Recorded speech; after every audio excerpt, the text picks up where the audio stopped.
యోగ్యురాలు తన పెనిమిటికి కిరీటము సిగ్గు తెచ్చినది, వాని ఎముకలకు కుళ్ళు.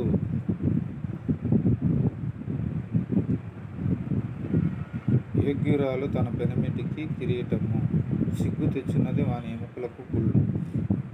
సామెతలు 12:4. అర్థం: యోగ్యురాలు తన పెనిమిటికి కిరీటము సిగ్గు తెచ్చినది, వాని ఎముకలకు కుళ్ళు. యోగ్యురాలైన భార్య భర్తలకు ఆశీర్వాదం, కానీ సిగ్గు తెచ్చే భార్యాభర్తలకు బాధ కలిగిస్తుంది.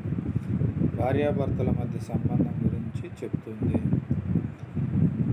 జ్ఞానవంతురాలు తన ఇల్లు కట్టుకొనును, మూఢురాలు తన చేతులతో తన ఇల్లు ఊడబెరుకును.